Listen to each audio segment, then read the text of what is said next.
It's the 18th of July, and it's been 9 days since we arrived back in Stone.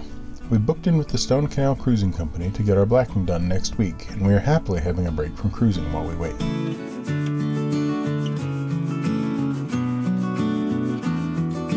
There's only one slight issue. When we left Great Haywood, we didn't know that we would be on the visitor moorings in Stone for 2 weeks, so we didn't top up our water tank. There is a tap below Starlock a few hundred meters ahead of us. We're not due at the Drydock for another 3 days, and our tank is about to run dry, so we need to go and get some water today.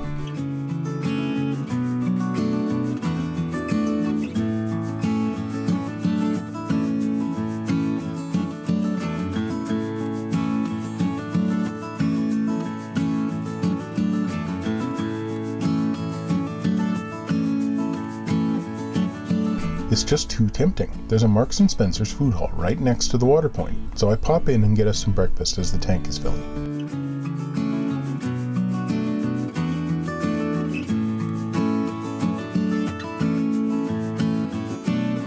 Once we've topped up, we need to do the long reverse back onto our mooring, as all the closer moorings are just for 48 hours or 5 days.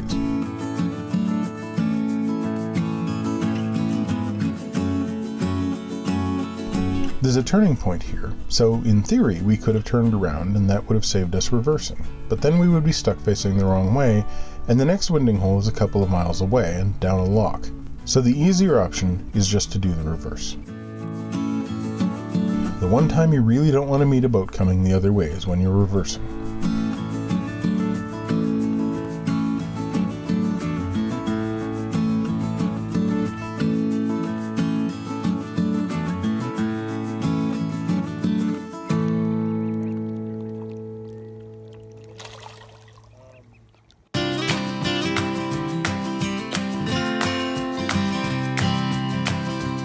We have been on this mooring for 12 nights.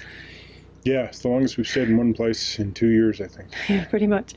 And the reason was so that we could go into Stone Canal Cruising Club tomorrow and get our blacking done. Yeah, we fixed that up when we first got here, and then we just thought, well, actually, it'd be really nice to not move anywhere for a while because we were moving so fast. Get loads of work done. Michael had to go to London on the train. And it has been really nice. We had Narrowboat experience as our neighbours for the first, 5 or 6 days, which was really lovely. But then they left us, which is really sad.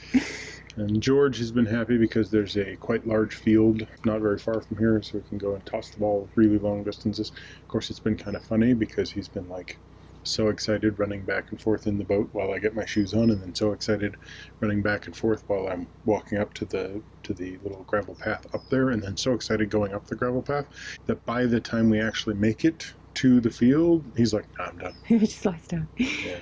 It should be the perfect mooring. There's a water point back at the lock, so a couple of days ago we had to do a big reverse to get back there.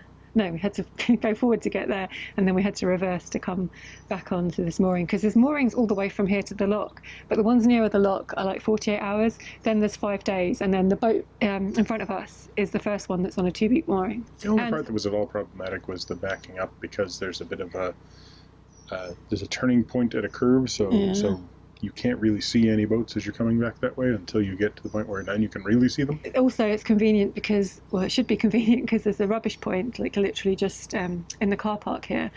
But apparently it's no longer going to be a rubbish point, and it hasn't been emptied in goodness knows how long. But that hasn't stopped people putting rubbish there, so the rubbish is piling up in the car park, and it's disgusting. And we reported it to the Canal and River Trust, but I guess they haven't had a chance to sort it out yet. Michael's adopted I don't even know what that bird is. It's a mud hen.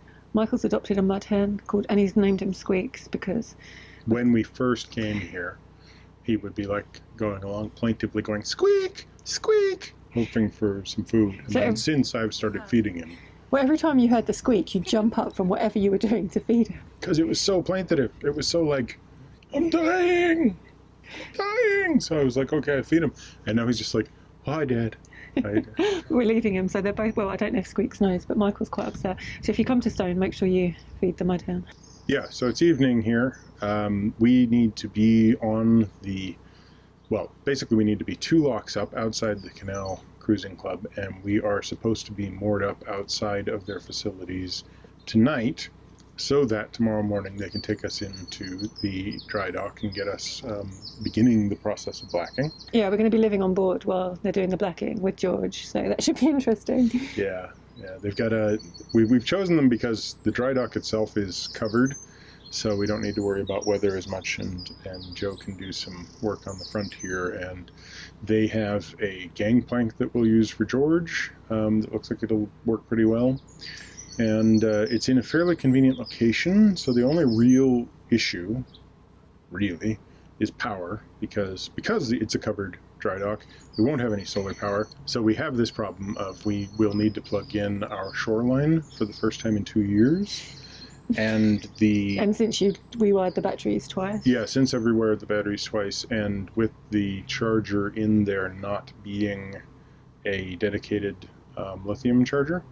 So, not that will really be a problem over the short run, but I don't actually know that the whole thing works. When the batteries are full, we don't want to be using the charger. Yeah, we won't leave it plugged in all the time. Yeah. Anyway, so it's 6 p.m. This is the latest we've ever set off. The engine's warm, we're ready to go. And at the moment, all we're doing is going straight to the water point. Yeah, so let's get going. Super excited. George is confused. He's like, what on earth is going on? Yeah.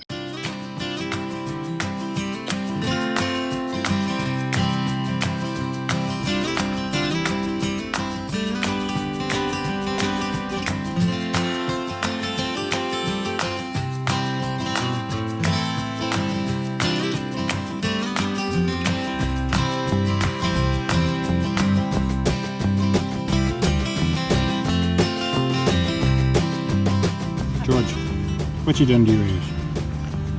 There's a plant in your ears, George. Why you got a plant in your ears? Why you got a plant in your ears? Water topped up and well deck washed down, it's time for the lock.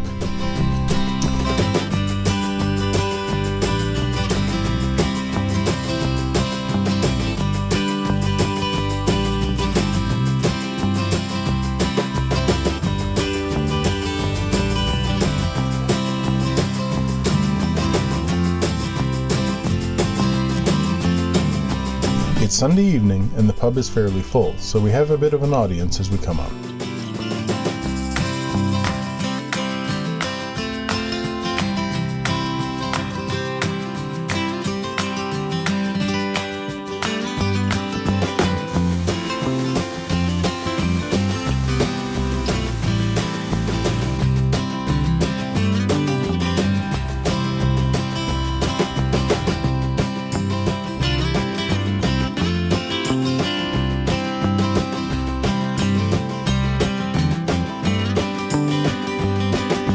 George and Joe walk round to the boatyard, ready to help moor up. Then I push across with the boat.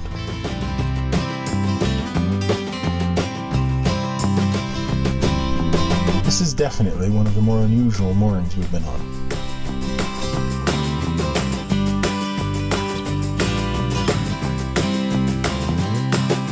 This is the dry dock we will be moving into tomorrow. We hope our blacking will look as good as this boat's when it's done.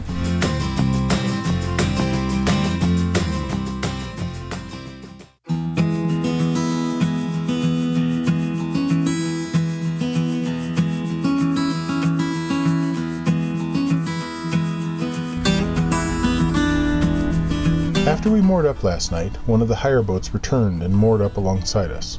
We're behind the green boat.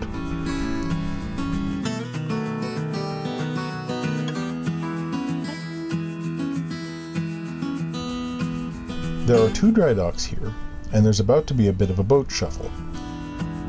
First, this boat is driven into the other dock, while we stay put and wait our turn. It all happens fairly quickly, and the staff are on hand to help guide it in.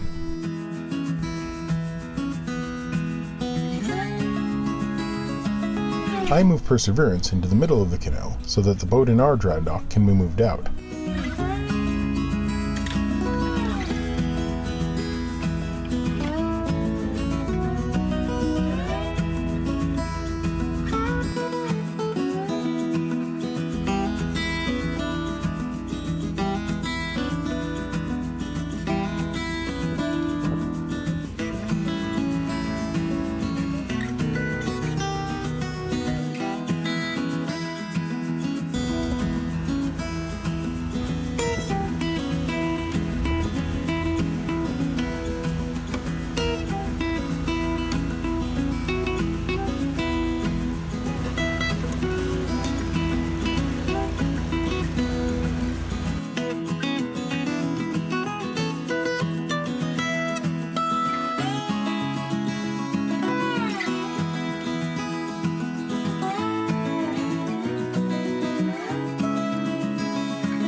dock is flooded and the boat is refloated, and then a slight change of plan. That boat is moved to the side, and I drive Perseverance in next to it.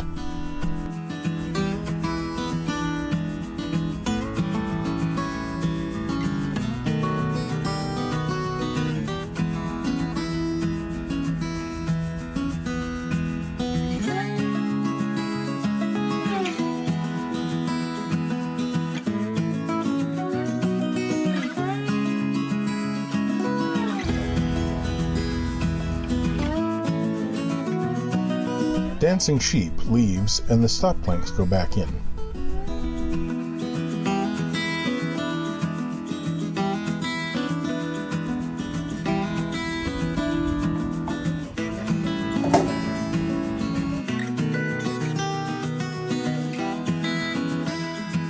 Joe is ushered on to the front of the boat. We move across to the center of the dock and then hold the beams above us to keep the boat in place as the plug to the dry dock is pulled. The water drains fairly slowly, and eventually we settle onto the beams below us. The stop planks are packed with aggregate to plug any leaks. The gangplank is dropped into place, and it fits perfectly.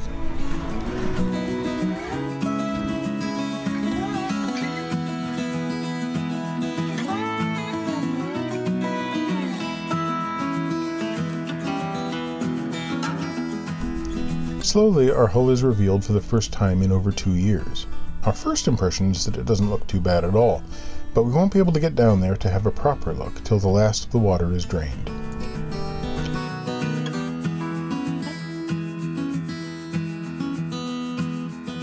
The next job of the day is the jet washing, and suddenly we feel like we made the right decision not to do the blacking ourselves. This is an extremely dirty job.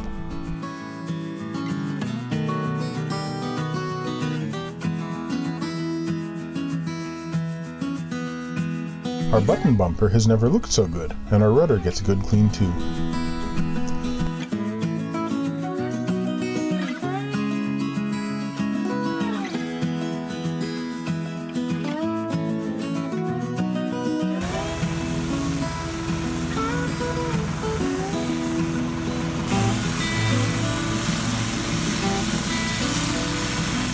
As you can hear, it's a pretty noisy job, so it's not much fun being on the boat while it happens.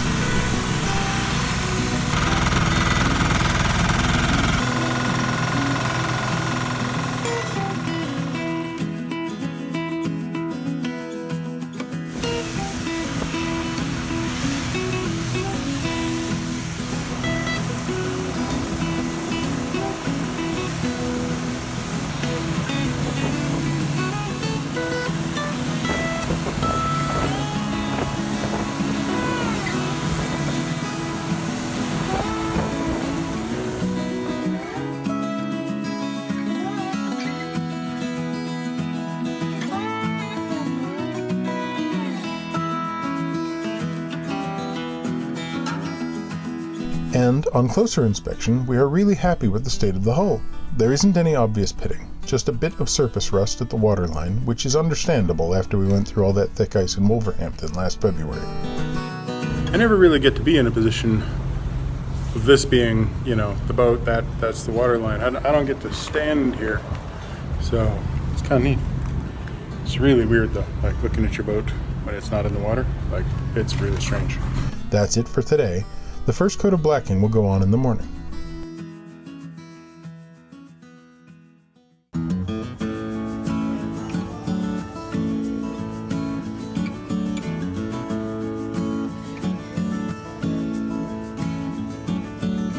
The blacking goes on over the next couple of days. We get 2 coats. Some people apply a third at the waterline, but that's one of the compromises we made by not going DIY.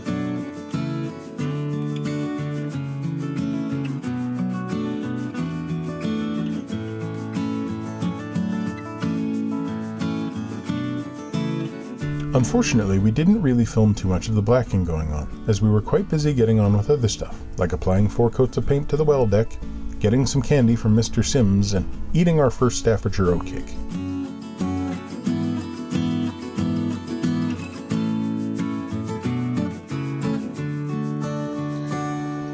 So while walking through Stone, we found a interesting tie-in to the murder on the canals story we did a while back.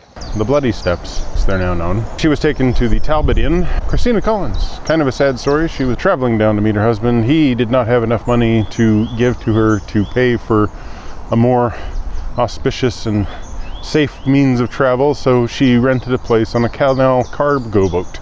Christina Collins, the woman who was murdered, had picked up a boat at Preston Brook, and she was coming down this canal. And after getting through Stoke, the men started to drink. And apparently here in Stone is where she jumped off. She went to talk to the toll office, and a man in the toll office told her that basically her choice was to get back on the boat and ride all the way down, and then at the end of the journey to complain about the men. But this is where she said she was afraid they'd meddle with her. And then it was from here down towards Rugeley that she actually was murdered. So, ended up outside of the Bloody Steps there. So apparently there was at some point a wooden sculpture back here by Workhouse Bridge that that was named for Christina. And as far as we can see, there's now just a green plaque there that says Christina. So the wooden sculpture is somewhat possibly shown on this plaque here, but the plaque's a little bit hard to read now.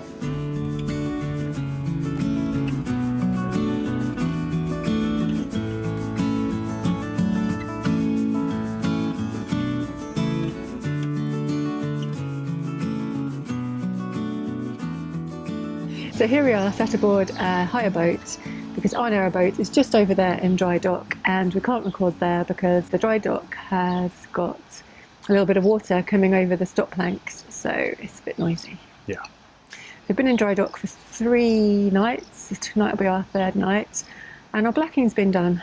We came up 2 locks on Monday. That was a bit interesting because it was Sunday night and the pub at Starlock was really busy. Because I knew I was going to be cleaning the front of the boat so I could paint it when we were in Drydock, I was wearing my painting jeans that are just covered in brown on the bum. So I was so self-conscious coming up here.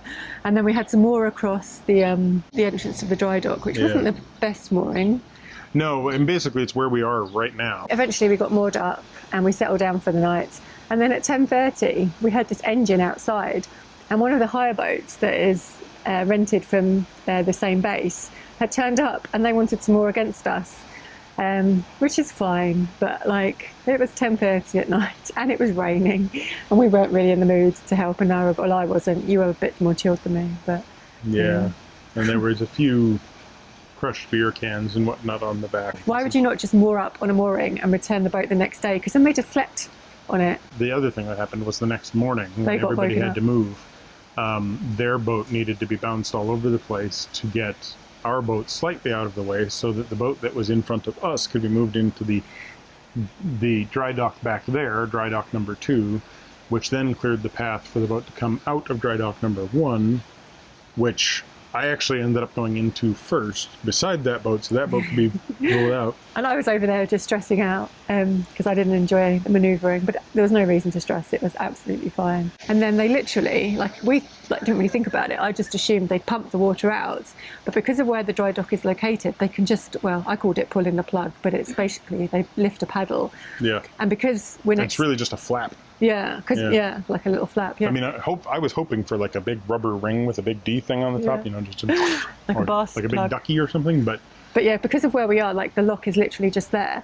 The water drains underground across the road and then into the pound below this lock, so it's just done by gravity. Before they pulled the plug, we drove in and they took the old boat out, and then we had to position, and then Joe on the front and me on the back. Luckily, a guy jumped on the front to help me. Yeah, because you could barely I couldn't reach. We had to reach up and hold on to these wooden beams that we used to position the boat lengthwise in there so that we were in the right position so that these white markers that mark each of the beams weren't underneath anything vulnerable on our boat. So the boat dropped and landed in the right position. Front to back, and then the right position side to side so that they could put the gangplank along so we could get in and out. So yeah, we're both got our arms in the air holding on, and then the water's dropping and I couldn't reach the thing anymore. Yeah. And then we were half down, they were like, oh no, you're drifting. So we had to you had to adjust us, and then that was it, we were down, and then the rest of the water comes out and the bottom of our boat gets exposed, which is quite surreal. Like I A little know, embarrassing for Perseverance. I know every boat does it, but like the first time it happened for us was before we actually bought the boat, and we didn't really know what we were looking for. And when we had the survey done, then the steel got like a glowing report, like it was in the same condition as when it left the production line, you know, 15, 16 years ago. That was really, really good news. But then we were like, well, we've been cruising for 2 years. We've had 2 winters through ice, whereas before the boat was pretty much in a marina. So we're like, what have we done to it? Yeah. What is the condition going to be like? So they used the jet spray to spray it all off, and that took a long time. It was very noisy. About 2 hours. But yeah, so they got rid of all the gunk that was on the blacking, and it just looked really, really good, didn't it? Yeah, no, the steel's in really good condition, like really good condition. There's no pitting anywhere or anything. You'd see a little bit of rust on the waterline where we did the ice breaking in February, but we knew about that. Yeah, and it was very surface. It's really thin surface rust. Once he got in and actually sprayed off our 2 bumpers, our front bumpers kind of had it. Like it's gotten to the point where it's just worn down. The guy said it's looking a bit ropey, which I thought was hilarious, but Michael didn't get. Didn't get it. Yeah, he cleaned our bumpers for I know us. it's made of rope. But the rear bumper, when he cleaned it off, it was like, oh, that actually looks brand new. Yeah. Like that's not. And then we made the decision. So at the back of our boat, there's like a cream stripe and then a red stripe. And the red stripe is below the rubbing plate where the blacking is. And we just made the decision, or Michael really made the decision, that we'd get that bit blacked as well, because... Well, because it's very close to the waterline, and there was already some rust developing on it where the button touches. So we'd have needed to paint it, but then it's such an awkward place to paint anyway. Yeah. So we made the decision that while it was in dry dock, we'd just have that covered in blacking, which meant that we had to prep it, or Michael had to prep it. So Basically I had to get in there with a sander to take it down to bare metal on about the 2 to 3 inches from the waterline. It really does make the most sense for us to paint it, because our boat was sitting with, you know, a half inch of water sometimes. But we did notice that, you know, a lot of boats do have this red stripe. And I will miss our red stripe, but Yeah. I'm not emotionally attached to it, so it's fine. No, but basically I had to sand it down to bare metal and then scuff up all of the remaining paint with the sander. So it took me a while to do that. Yeah. The following morning, after everything had dried off and we'd plugged into shoreline, disabled all of the pumps and everything that would be in a position to squirt water out onto the work and therefore ruin the blacking. It was nice to be plugged into shore power for the first time, because it turns out our immersion heater actually works, which was a shock. So we had hot water. We thought we'd be having cold showers, but no, we've had hot water. We've had hot water for the 3 hottest days of the year, basically. But now I'm like, oh, marina life sounds good. It's kind of not so bad. So we didn't want any water coming out of our outlets and dripping down. So they suggested you could put hoses in, but what we ended up doing is, because we've got a bath, we just haven't pumped out of the bath, so there's a couple of inches of water that's collected in there, and then we just washed up in a bowl and then physically took that outside rather than or putting it emptied down. into a bucket. So that's worked out really, really well. First coat went on without any trouble. He put on some masking tape and painted everything while we listened to BBC Two and BBC Radio 2. the arrival of a new Prime Minister. So the dry dock we're in, it's actually, like, I think we made the absolute right choice, especially for this week, because if we'd gone on to chocks outside, we'd have just baked. But we're under this like tile roof, so we've had shade all week, which has been really nice. And they put a gangplank across, and it's got rails, so getting George on and off has been really easy. Whereas if we'd been on chocks on hot standing, we'd have been getting him up on a ladder, which was not ideal. And because we had the roof, I took the advantage of knowing there'd be no rain, and I've actually managed to get the well deck painted with the primer, the undercoat and 2 top coats. So yeah, really, really happy we've done this. I mean, it is something we could have done ourselves quite easily, like having watched it being done. Yeah, I mean, it was in the middle of the power washing that I was like, I'm glad we didn't do that. Because he came over to talk to me and he had bits of like blacking in his eyes. And admittedly, I'd have probably done it with some goggles on. He did it really quickly.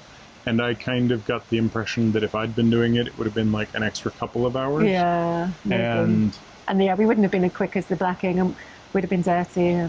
Yeah. And I think the main thing is just we didn't realize at the time that we were choosing the 2 hottest days probably of the year. Yeah. But it would have been unbearable. I'm really glad we chose this yard. Like, they're really friendly and they're really chilled out. Like, like not in an unprofessional way, but just I guess they just have this rota that happens week in, week out. So it just happens. Yeah, they got it dialed in. Yeah, it's a good setup. Yeah. You know, if I were renting in this area, I'd be like, yep, Canal Cruising Company, cool. And I'd recommend it for blacking too. Yeah.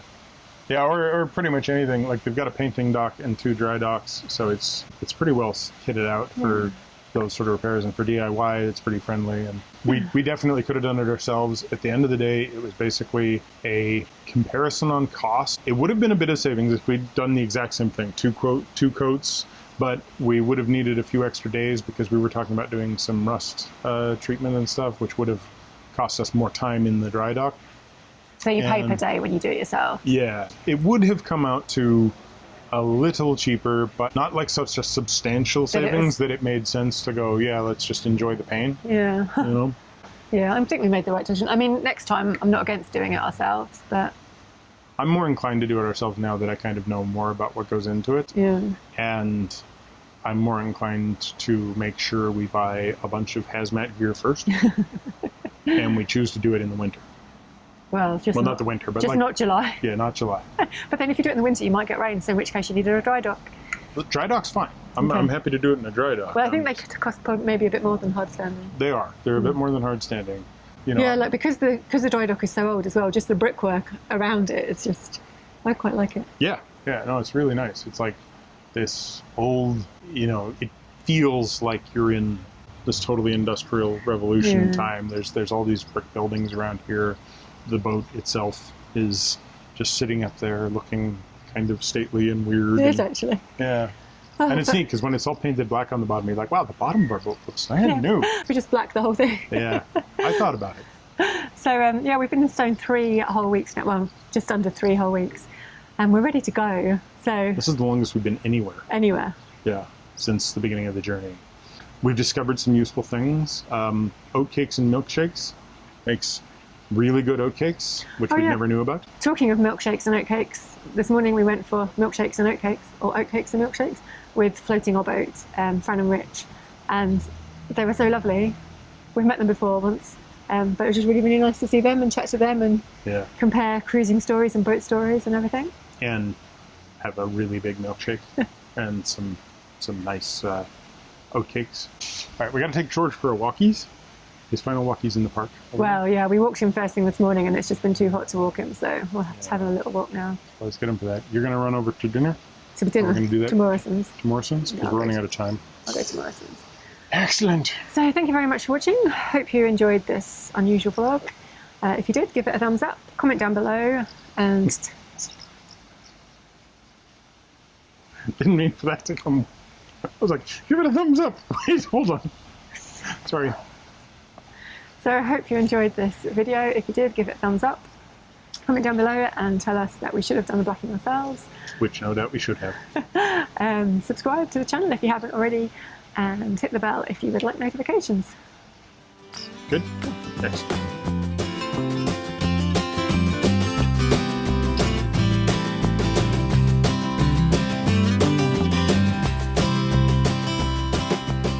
Right. So here we are sat aboard... George. So here we are sat aboard a hire boat because our dock is just... Our dock. As you can hear, it's not... Okay.